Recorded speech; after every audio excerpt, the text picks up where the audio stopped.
There was empires in Africa called Kush, Timbuktu, where every race came to get books. My success to you, even if you wish me the opposite. Sooner or later, we'll all see who the prophet is.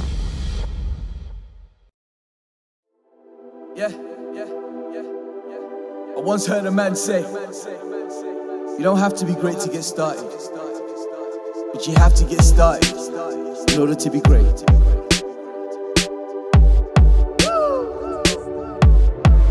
Let's go.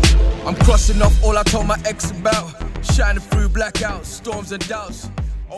We're here as a part of Got Kush TV. We're at the Black History Studies event, as we mentioned earlier on before. We're here with Marley Morris. He is the co-founder alongside his good wife in regards to the Back to Black Empire.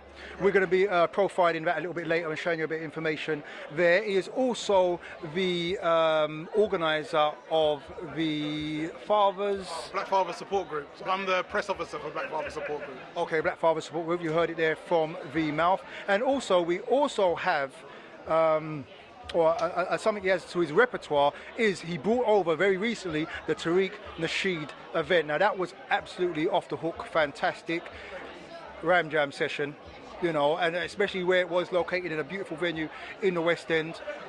Let's start off before you leave. Back to Black. Okay, that's the foundation. That's what people are gonna really know you for. What is Back to Black Empire? You know, Back to Black Empire was an idea that myself and Angie, my other half, had. You know, we started off with this idea of let's create something, a tribe, all right? Let's imagine a tribe of men and women, families, so on and so forth, who are working together for the betterment of the tribe. Now, the thing about Angie is that she's not interested in tribes, she's interested in empires. She wants it bigger. So she said, no, tribe isn't big enough. I want a empire that spans the UK, America, and Africa, and the Caribbean, but not just us. It's to be a group of a number of businesses who are working in conjunction with, alongside, you know, create working relationships so that we can all provide something for our community that has never been paralleled and that the sun never sets on. That's her kind of idea. So it's a much bigger idea, and that's what Back to Black Empire is striving to begin, that kind of level of conversation. Okay, now Back to Black Empire doesn't just deal with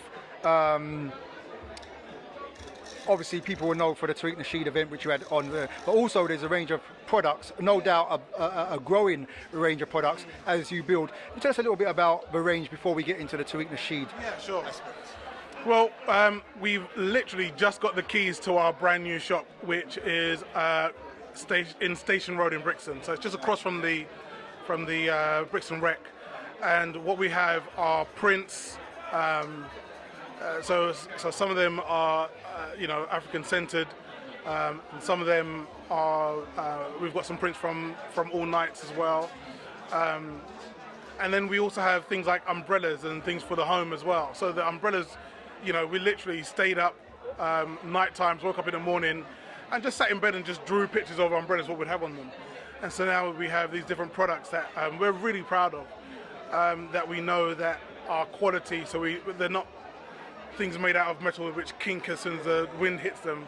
They're things that are made out of carbon which can actually like flex and bend with the English weather. So that's what we're building for Back to Black Empire, and what we want to do is to ensure that we start speaking with other businesses that we can say, let us sell some of your products as well, you sell some of our products, so that we start creating something which is global, international.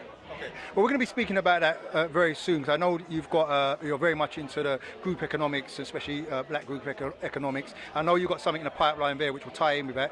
We're going to get to that in a moment, but before we do, we're going to talk about the Tariq Nasheed event. Now, obviously, Tariq Nasheed deals very much with group economics, you know, and he has got a lot of followers worldwide. So it's an ideal pairing between Tariq Nasheed and yourself. The actual event, where did the idea from the event come from? Did that come off the back of what you was doing, or was that concept already there, and Tariq Nasheed had always been there in the mind to bring forward to the UK? I spoke with Tariq about a year and a half ago. So I sent him an email. I said, look, hey, I want to bring you over to England. I had a brother in the background, and what we said was, you know, the brother I was going to work with, he said he'll put up the money for it if I'm willing to put in the work for it. Okay, so we said, yeah, cool, we'll get in contact with the brother. Tariq said, yeah, I could do that. I'll come down. Here's my rate. I was like, good, let's go. And then the brother I was working with said, you know, his financial situation has changed. He can't do it anymore. It fell down. And you know, I talked to another brother, and he said, I can financially back it if you do the work. I got back into touch with Tariq. I was like, hey, I've got another backer. Let's do it. He said, great. Here's a new date. That flopped as well. And at that point, I realized that, you know, I need to be a lot more. I need a much stronger base to work off of, right? Trying to do this off of one person is a lot more difficult. It's a lot more difficult. You need to have a much wider base. And I kept hearing Tariq talking about group economics, you know, and banging on about that. And I said to myself, well, it's got to work. I keep hearing it being spoken about. I can see that Tariq has done it with the way he's been able to fund his documentaries, but I haven't seen it happen here in the UK practically. So I thought, well, let me try and create something where we could do an event that it has to be better than any event that I've been to, you know, in that kind of space. It has to be bigger than any event I've been to, and it has to work on group economics in order to validate the idea of group economics. And so that was the game we were playing. If it's not something that really pushes the boundaries, then I'm not inspired enough to go for it. So it had to be something that was going to push boundaries, right? Empire business. Has to be empire business, or I ain't doing it. So that's the game that me and Angie got involved in. And we spoke with the community. We said, look, we'll create coupon codes, and these coupon codes will allow anybody for free to sell those tickets and get paid on the ticket that they sell. So even if you said, okay, I've sold 4 tickets and now I get paid on every one of those 4 tickets on my own, great, boom, you get a piece, I get a piece, the people get a discounted ticket, everyone's happy. That way, I only had to speak to, you know, 300 people, but we ended up with 700 people there. With 700 people there, you can afford to have 2. That was Dr. Les as well. I know people keep talking about Tariq, but Dr. Les was there as well, and Dr. Les smashed it. He came in like he had a mallet in his hand and smashed it. And the venue was beautiful. The venue was crisp. The vendors were excellent. I had said on there that, you know, if you're going to be a vendor, don't come with any bootleg DVDs. I don't want anything shabby in there. You know, we made sure everyone had big tables so they could really showcase their stuff. And so the whole event spoke to greatness. The minute you walked in, it was greatness, greatness, greatness, greatness, greatness, until those people left. That's all that we spoke about, and that's all the level was on, empire and empire building. And that was the whole basis of it. And the reason why I had that thing, I wanted to have those people there, was because the kind of people I wanted to have there was to be able to get this idea that I spoke about earlier of building an empire in the real world, not just empire in an event, because what usually happens in these events is that you go there, people have a good time, people are inspired, and they leave and they go back to work, get back on the bus, and then life takes over. What we wanted was to do something where people go to the event, are inspired, there's a call to action, and there's something we can move on and move forward with. And that was, let's all start building up this empire, let's start working together. Okay, so that leads on to the next question in regards to the empire that you're building. Now, one thing I must say I particularly liked when I went onto your Facebook page and I saw your insignia that you use for your company, and it just looks regal, it looks classic, it looks empire-ish, yes. You know, and I like that concept, like everything big, even the venue where you had the Tariq Nasheed. You know, the way that it was seated, the way that you had the auditorium set out and everything, it looked, straight away you walked into somewhere and I said, this guy's not messing around. Like these are they're placing themselves on the map and they're setting the bar, you know. And it was a great bar to set. But you just touched on something where you said, well, that's just a foundation. Because I do remember towards the end of the event, you did mention to people, well, look, this isn't just a one-off event. We're now going to talk about following through in what we're talking about here. We're not going to talk about group. We're not going to have someone come over, talk group economics, and then not actually start practicing group economics. We're going to start practicing it from now. This is what we're going to do. This is what I'm going to set out. And you laid out a plan of business or a plan of action for people to get involved with. Let us know exactly how that's progressing and where you are right now. Sure. I mean, first of all, what I notice in our community, there's a lot of backpatting. So it's like, you know, someone does something well, right? And they might make a bit of money, and then they'll spend that money on something that allows them to pat themselves on the back. So I go look at my car, or look at my jewelry or whatever. And it's all a waste of time and actually doesn't do anything. I'm about what's next. Now what is the question I'm always about. So you put on an event, right? And the idea was to, as you say, create the bar, not even, you know, raise the bar. Like, there's a whole brand new bar now, right? Now we've created that, now what? So as I was about to introduce Tariq, I said that I've been listening to this guy for the last couple of years go on about group economics. Now, I was able to show everybody, had people put their hands up if they got their ticket at a discounted rate. So that those people could see that there was a third of the people who were there who got their ticket cheaper because of group economics. And so I didn't just get paid on it, but there was a good 20, 30 people who were there who all got paid on it. And there was a good 300 people there who got discounted tickets. Now, if we take that outside of friend's house in Houston, and we were all to put £50 of our own money into our own account per month for a year, and then came back in 365 days later and said, let's start a business, what could we do? And that's the conversation that I'm starting now, all right? So the idea that I'm working on is starting up a small supermarket, a small mini market that you could have in any part of London, Bristol, Birmingham, Manchester, Liverpool, you know, and it's not a black supermarket, okay? So just so we get that clear. Even though our event that we had with Tariq Nasheed was obviously something for our community, it wasn't something where, you know, I was walking around I wasn't overtly doing that. It was about saying empire, it was about excellence. They were the kind of things that I was really trying to push. And that's the same thing with this. So we're looking for an excellent business where you could have a delicatessen, where you have good food, fresh produce there. We could have ready meals which are fresh as well, which people can buy and take home and be able to feed themselves and their family and ensure that the food they're having is nourishing. And the feedback I got from that immediately was people were applauding, people were nodding their heads, and afterwards I was getting emails and text messages saying, when do we start? I was getting text messages saying, thank you for that great event and I want to start on this business. This is something that should have been done already, and it just takes someone to be bold enough to do that. We have the blueprint. You know, you can read any Marcus Garvey book and you have the blueprint. So we have the instructions. We can look at people like Tariq, for example, people like Patrick Augustus, who have used group economics to do amazing things right here and now. And now all it takes is for someone to say, okay, I'll do it.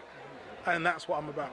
I mean, one of the greatest things is the quality, what you're saying, and the excellence. And it's glad, not only, but, you know, because a lot of people will pick up something like this and jump on a bandwagon. It's all about group economics, and it becomes a term which just becomes thrown around. Like the conscious movement becomes a term now which is just thrown around. Anybody can jump on it without having maybe the integrity or the moral standpoint or the things which are required to really make it work. So, you know, to see that and be able to hear it from you, but not only hear it, you're seeing it manifest I mean, to the point where, you know, as soon as I receive that email, my £50 on the table monthly, I need to be involved. Not because of I'm here saying that with you, but being able to see the long-term vision, because it's something which group economics should overstand.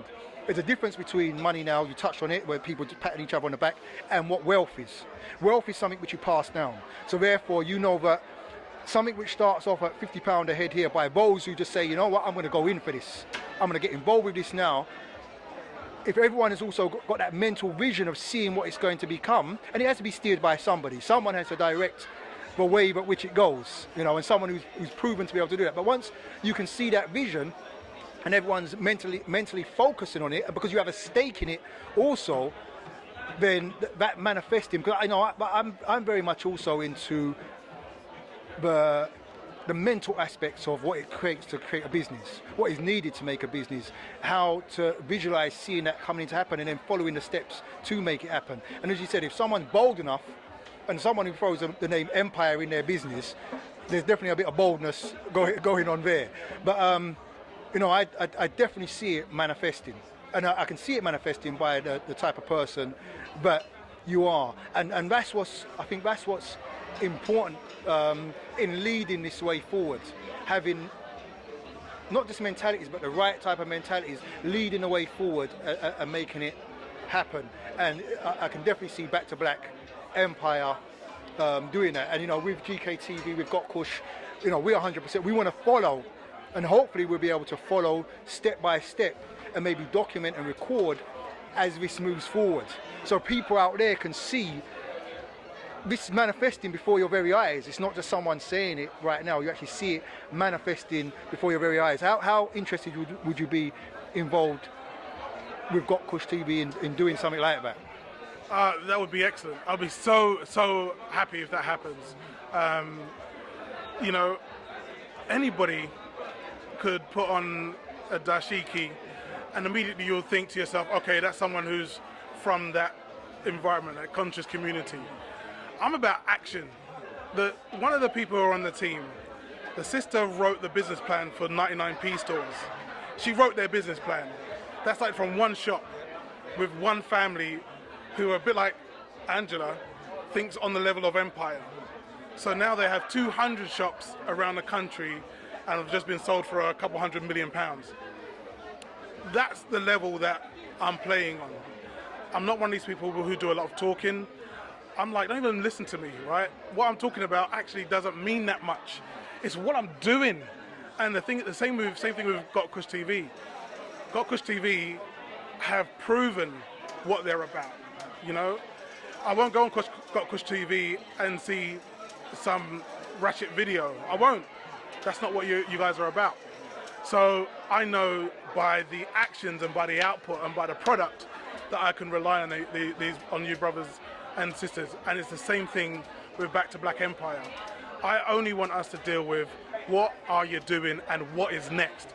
If we could run on that, just as a side point, the Black Father Support Group, you know, I work as their press officer there, and one of the things we had on our website, it's still there at the moment, was empowering families for stronger communities, which sounds nice. But again, what I said was, this is a talking thing, right? What you need is action. So I changed it to £10,000 for your child. Imagine if we were to work together to be able to, as fathers, to ensure that each one of our children have a legacy that they could build upon. Even if it is only £10,000, it's not much, but it's a £10,000 leg up that a lot of us, if we had that, we could have started our own business. We could have started our own, you know, we could have gone to university if they wanted. We could have bought land in Africa. We could have done all sorts of things if we had that leg up. So it's about creating something now, not for us, but for our children and our children's children. They're going to be here when we're not, and we need to start working on that level, on the level of Empire, on the level of what's next. And if we can all work on those kind of premises, who knows what's possible? Who knows anything is possible? And I'm up for that game. Listen, you've heard it here first. And when it comes to generational business, it makes sense. And this is what we're trying to do with Got Kush TV. We're working for these younger generations coming up in the future. We'd like to say thank you for Mr. Marley Morris for his time. I know he's going to run off, a very, very busy man right now. Thank you very much for your time. And look, we're 100% behind that which you're doing, 100%, seriously. And if we can get other people on board, that's what we're about doing. Big man, you take care of yourself. Papa was a great man. Baby, I'm not serious. Look food at the table. We are here to leave a legacy. I told you I got you. I told you I got you.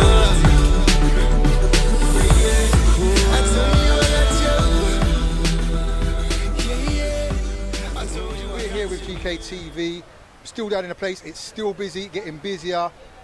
Having a great time, people are enjoying themselves. Right here we've got one of the stall holders now. I personally know this lady for many, many years. When I say she's busy, she is very, very busy. She has a multitude of businesses and they're all community based. You know, hard working, not the word for it. Family woman, yes. Children, yes. Husband, yes. Husband's a busy man. Look, I'm going to say no more. I'm going to let you talk.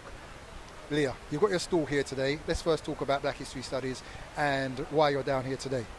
I'm actually here more to support my husband and my children's businesses.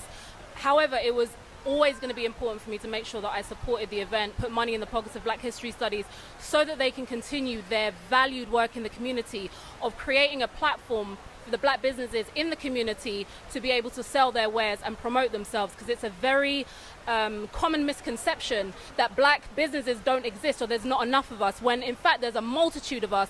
Unfortunately, we maybe don't know how to access the same online opportunities and offline opportunities to promote ourselves, so we're very much hidden. So what Black History Studies is doing and continues to do is empower black businesses to make their presence known so that they can not just be one of those businesses that lasts a year and then has to fold, but a business that can maintain itself so that we can build that strong black economy that we very much need in this country. Now, did you hear that voice? Did you hear that voice? We're getting a big thumbs up from the crew at the back. Did you hear that voice? Look, let's talk about something else which you're very passionate about. The homeschool coaching and the homeschooling. Now, I know you do that because you've got the children and you run your businesses and you like to keep everything organic, natural, and make sure what's going into your children's heads makes sense and is conducive to their development and growth. But tell us a little bit more about that and what the next steps where you're looking to take that at the moment and what you're involved in the community. Well, basically, we decided to homeschool our children because we are students of Dr. Malachi Z. York, who has always told us that the community and the system that's out there for us is not beneficial for us. It's pretty much school to work to possibly prison pipeline that we are being pushed through. And it's basically for money. It's not for our development. The school system is even failing Caucasian children. Our children don't stand a chance unless we literally brainwash them when we come home. When I had children, the thought of me having to brainwash my children every day when they come home, considering we only retain about 10% of what goes into our heads, was too much for me to fathom. It was too much undoing to do. So we decided to literally shape our lives in order to keep our children home with us, which is why we both decided to become self-employed so that we could stay home and educate our children, so that we could not only make sure that we prevent rubbish from going into their head, but so we can literally groom our children to understand their greatness and understand that there's nothing that they can't do. Because when you go to school, the school will tell you what you're going to do. You'll at some point be faced with a careers advisor telling you, you're going to be a gym instructor. Why don't you go into sport? Maybe you should be an actor. Maybe you should try rap. We didn't want that for our children. We wanted our children to fully understand if they want to be the president, if they want to own the biggest corporation, there's absolutely nothing stopping them, especially their skin color. And if they are too much in the system, they will at some point believe their skin color, their nationality is going to be a boundary for them achieving things. And we never wanted that for our children.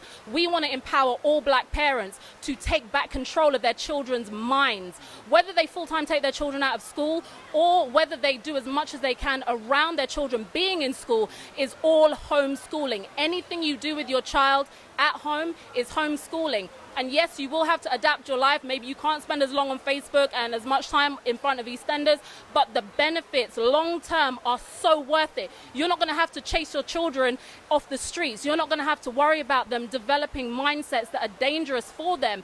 Your child won't become another statistic if you invest a bit of time in your children.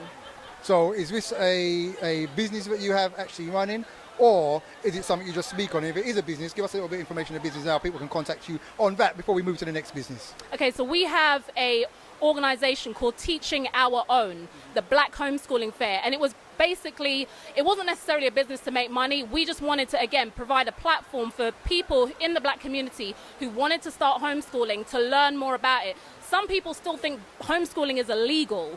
Not everybody even knows it's a possibility. Some people just can't fathom how they want to take their children, but they don't know how to do it. So we had a fair last year in May. We're going to be having another one in August this year, and you'll be able to find out more about it at teachingoуrown.co.uk or .com. Okay, well, you make sure Got Kush TV is involved in that one. We'd love to support everything that you're doing in regards to that, because what you just touched on is a very important subject. The other aspect that you deal with is health. Now, health is a very important aspect out there at the moment. A lot of people are jumping on the health thing, but you've been doing this for years. Okay, I used to see your appetizing green shakes. You know, I used to look at these green shakes and thinking, I don't know, doesn't look too appetizing, but no, this is something not new to you. This is what you do. Yeah. Tell us a little bit more about that. I know you've got information over there at the moment, and I think we're going to go over to your table anymore a little bit later and do a profile on that. But you also do the coaching. Give us a little bit of information in regards to that. Basically, when I was a teenager, I developed a menstrual problem, which meant I was bleeding between my periods. I had already been taught by, like I said, Dr. Malachi Z. York, that basically doctors want to either operate on you or drug you or ignore you. And I was scared of those two things happening. So I lived with this condition for about 2 years. When it got too bad, I did go to the doctors, and they did the latter. They ignored my condition. This empowered me to find out more about herbs and nutrition and lifestyle changes, and I implemented those, and within 2 months the symptoms have subsided. Within 3 cycles it had completely gone. So that empowered me to want to do that for other people, because I know a lot of people are living with conditions that are stopping them from being able to achieve their life goals. There's some people who want to go from being an employee to an entrepreneur, but when they get home from work they're so tired because of not fueling their body properly that they can't achieve the massive goals they have for themselves, or they're living with conditions that they're purely medicating. When you medicate a condition, all you're doing is making a pharmaceutical company money. You are doing nothing to solve that condition. So that's when I started writing books, doing workshops, holding events, and doing private and group coaching, so that people can come to me with their conditions, and I can teach them how to eat better, use natural remedies, and develop the mindsets necessary to heal themselves naturally. Okay, so that's another string to the bow. Your children, they've got a stall over there. We're going to have a look at that stall very shortly and see what the children are going. But your children have got a lovely little store. I asked who done the designs on them, and they pointed to the elder one, so I can see that it's not just selling stuff, but they're actually making this stuff. So tell us the importance of why you're doing that today and why that's so important. And the main thing is that the children can actually have a stall at this type of environment. Yeah, I'm not carrying my children. I ain't buying their trainers, I'm not buying their DSs. I want my children to learn you don't get pocket money for nothing. You have to earn money, because a lot of our children are unfortunately quite spoilt. We're quite spoilt. I mean, children these days are getting a DS and a PlayStation and a bag of sweets just to be behaving children. I've never promoted spoiling children, and if there's anything that I can do to empower my children to be very self-sufficient and not look for handouts from an early age, because another crisis we have in this community and in the UK in general is the benefits system. High five. Is the benefits culture. So even though it's a facet in a lot of our lives, and it's something some of us have to rely on, our children don't have to have that as a reality in their lives. They can learn from a very early age. They have within their grasp the ability to create their own income and finance without having to rely on anybody. So that's why we encourage them to, whatever it is that they're interested in. Their father's an amazing graphic and web designer and artist, and they have that artistic flair. So put pen to paper, get your hands to work and create something that you can sell. And that's all you need to start a business. It doesn't have to be fancy, it doesn't have to be flamboyant, but you're going to come home at the end of the day with some money in your pocket, and I don't have to feed you all day. Now, do you notice that? You understand the power of the mother-father unit, which is being mentioned here. This is something that got Kush, which, we're trying to promote. We're trying to get people to understand, because this platform is not just for, business itself, but people are going to be viewing it. And we want people to actually see how this actually works, how people such as yourself, how you're able to build and the things that you're doing, and maybe inspire others in the community to do the same thing. And that's the whole point of the platform of GK TV. And as you can see, this ain't no mess around platform. Everything's looking very stush and bash here. So, but this is the way forward. This is the platforms we must set. So, hat goes off to everything that you're doing out in the community. I know you had a great teacher. Yeah, may still have a great teacher. Yeah. And you can see the teachings of Dr. Malachi, Baba Tumre, whatever term you may use, whatever school you may come from, who knows of this teacher. This is what is being produced out of that school. And there's many, many people who are here or out there who are doing great things based out of the education they've learned. So that makes it clear that Got Kush TV is here to promote not only the products of the teachers, but also the teachers in themselves in regards to the great things they've set out for the future. And that's what Got Kush is about. And as we mentioned earlier on, the breakdown of the GK TV, that's going to go, you're going to understand what that's about and what the Kush actually means. And that knowledge is one important part of it, as we mentioned earlier on. Leah, you know what? I'm going to give you a hug because I know you like that. Yeah? Yeah. Okay, this is Once GK heard a man TV. say, We're out of here. you don't have to be great to get started, but you have to get started in order to be great.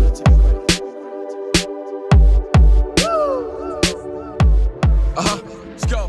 I'm in Brixton, so it's just across from the Brixton Rec, and what we have are prints. So some of them are African centered, and some of them are we've got some prints from All Nights as well, and then we also have things like umbrellas and things for the home as well. So the umbrellas, we literally stayed up night times, woke up in the morning and just sat in bed and just drew pictures of umbrellas, what we'd have on them. And so now we have these different products that we're really proud of, that we know that are quality. So they're not things made out of metal which kink as soon as the wind hits them. They're things that are made out of carbon which can actually like flex and bend with the English weather. So that's... There was empires in Africa called Kush, Timbuktu, where every race came to get books. My success to you, even if you wish me the opposite. Sooner or later, we'll all see who the prophet is. Yeah. I once heard a man say, you don't have to be great to get started, but you have to get started in order to be great. Let's go. I'm crossing off all I told my ex about, shining through blackouts, storms and doubts. We're here as a part of Got Kush TV. We're at the Black History Studies event, as we mentioned earlier on before. We're here with Marley Morris. He is the co-founder alongside his good wife in regards to the Back to Black Empire. We're going to be profiling that a little bit later and showing you a bit of information there. He is also the organizer of the Black Father Support Group. So I'm the press officer for Black Father Support Group. Okay, Black Father Support Group. You heard it there from the mouth. And also, we also have something he has to his repertoire is he brought over very recently the Tariq Nasheed event. Now that was absolutely off the hook, fantastic Ram Jam session, and especially where it was located in a beautiful venue in the West End. Let's start off before you leave. Back to Black. Okay, that's the foundation. That's what people are going to really know you for. What is Back to Black Empire? Back to Black Empire, we're working in conjunction with, alongside, create working relationships so that we could all provide something for our community that has never been paralleled and that the sun never sets on. That's her kind of idea. So it's a much bigger idea, and that's what Back to Black Empire is striving to begin, that kind of level of conversation. Okay, now Back to Black Empire doesn't just deal with obviously people will know for the Tariq Nasheed event which you had on there, but also there's a range of products, no doubt a growing range of products as you build. Tell us a little bit about the range before we get into the Tariq Nasheed. Yeah, sure. Well, we've literally just got the keys to our brand new shop, which is in Station Road. An idea that myself and Angie, my other half, had. We started off with this idea of let's create something, a tribe, all right? Let's imagine a tribe of men and women, families, so on and so forth, who are working together for the betterment of the tribe. Now, the thing about Angie is that she's not interested in tribes, she's interested in empires. She wants it bigger. So she said, no, tribe isn't big enough. I want an empire that spans the UK, America, and Africa, and the Caribbean, but not just us. is to be a group of a number of businesses who are